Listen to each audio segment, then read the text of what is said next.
పట్టుకోవడం జరిగింది. 3 నెలలుగా జీతాలు రాక తీవ్ర ఇబ్బందులు పడుతున్నామని నారాయణపేటలోని సెకండ్ ఎన్ఎంలు ఆవేదన వ్యక్తం చేశారు. కుటుంబ పోషణ కోసం అప్పులు చేయవలసిన పరిస్థితి ఏర్పడిందని వాపోతున్నారు.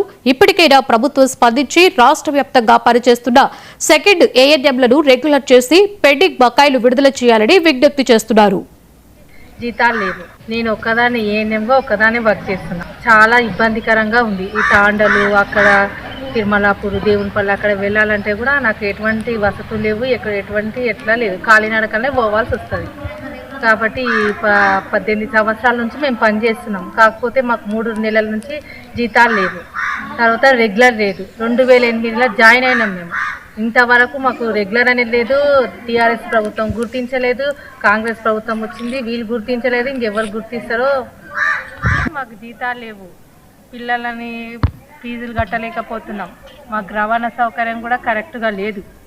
కట్టాలంటే కూడా మాకు స్తోమత లేదు. ఈ జీతాలు వస్తేనే మేము బతకగలుగుతాం. ఈ జీతాలు లేని కారణంగా మేము ఏం చేయలేకపోతున్నాం. మాకు ఇంకా ఈ నెల రిపోర్ట్లు కూడా మాకు 500 అవుతాయి. ఆన్లైన్ చేయమంటారు, అది ఒక 1000 రూపాయలు 2000 అవుతాయి.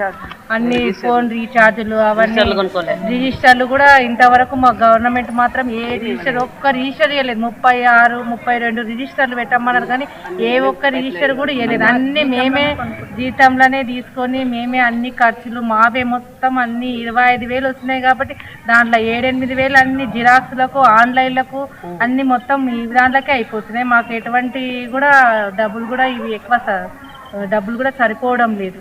కాబట్టి ఇంకా మీరు గవర్నమెంట్ మమ్మల్ని ఆలోచించి కూడా మాకు ఇది చేయాలి. నెల కూడా ఇవ్వాలి. నేను ఒక్కదా